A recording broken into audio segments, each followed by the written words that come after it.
What is up, everybody? My name is Justin. This is Forever Self-Employed, and in today's video, we're going to be doing episode 10 of Flipping Cars for Cash. Now, if you're new to the channel and new to the series, Flipping Cars for Cash is a series where we document the purchase of a vehicle, we fix it up, and then we sell it for a profit. So if that sounds like something you're interested in, make sure to hit the subscribe button for me. And if you are a return viewer to the series, make sure to give this video a thumbs up. Last Flipping Cars for Cash episode got 150 likes on it, so we're going to try to crush that goal for this one. So the vehicle that we will be flipping in today's episode is a 2007 Dodge Caravan SXT. At the time of purchase, this vehicle had 125,000 miles on it, and it's kind of a funny story how we got the vehicle. So my dad found the vehicle on Facebook, obviously was posted for a good deal, so when he sees these pop up, he needs to be very quick on them. So he exchanged messages with the seller of the vehicle, and they agreed upon a time to meet. My dad had to drive an hour away to get to the vehicle, and as he was headed that way, he could not get in contact with the person who was selling the vehicle. Unfortunately, their neighbor, some pipes had busted, and so he was helping the neighbor. There was a miscommunication there, and my dad almost didn't get to see the vehicle. Fortunately enough, the dilemma got worked out, and he was able to see the vehicle. Now, there wasn't a lot of negotiation on this one because they had recently put $1,200 in mechanical repairs to the vehicle. They were set on their price of $1,500. So we purchased this vehicle for $1,500, and after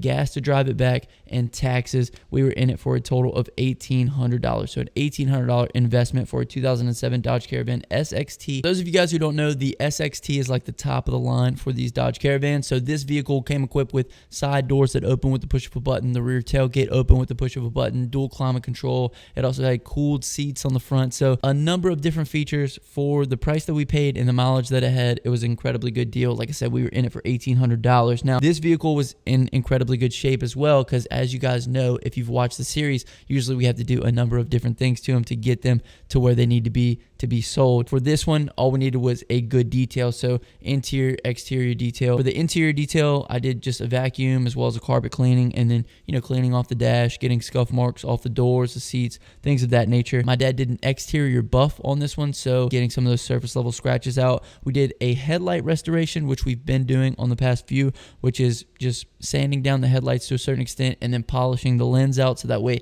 it's a clear lens, just gives the front end a much nicer look. Did an engine cleaning, which we love to do on these because when people check underneath the engine, it looks like the engine and the vehicle has been taken care of very well.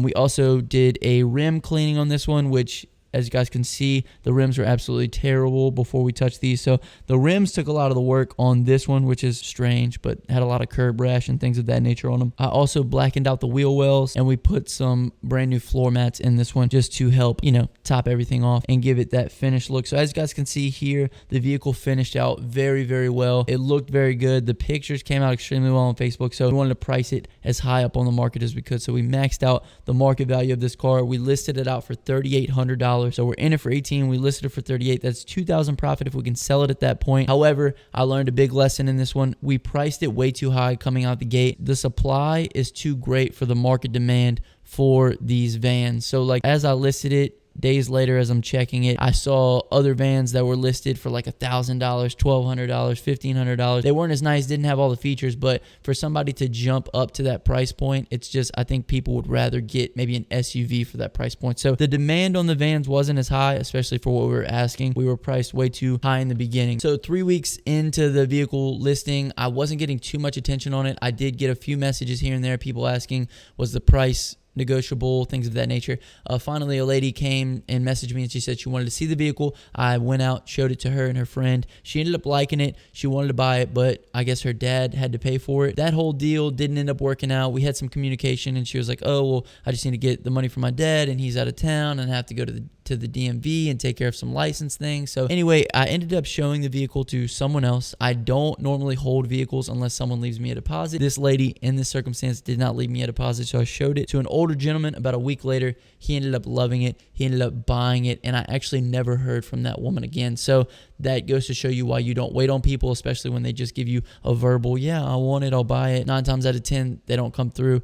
So if they give you a deposit, then I hold it. If not, I'm selling it. So like I said, I showed it to an older gentleman a week later, sold it to him. Very nice guy. His wife had actually recently died. Kind of a sad story. We actually ended up driving the vehicle to his house for him, dropping it off for him, because otherwise, it's right around the Christmas holidays. He didn't really have anybody to bring him there, and it was about like a 35-40 minute drive, so we didn't want him to have to travel back and get the vehicle himself. We like to take care of the people that we sell these vehicles to. We make a profit on them. However, we take care of people when we do sell them. So we ended up selling the vehicle for $3,300, which makes it a $1,500 profit that we made off of this vehicle. We took care of the guy. We had all the mechanical history on the vehicle from the previous owners, which helped to seal the deal for this guy. All in all, a great flip. Couple things we learned: vans, we can't price them as high to begin with. There's just not as much of a demand for them. And secondly, you don't hold vehicles unless people leave you a deposit. So all in all, great experience, great flip. Once again, we already have 2 more vehicles. So like I said, if you guys like this series,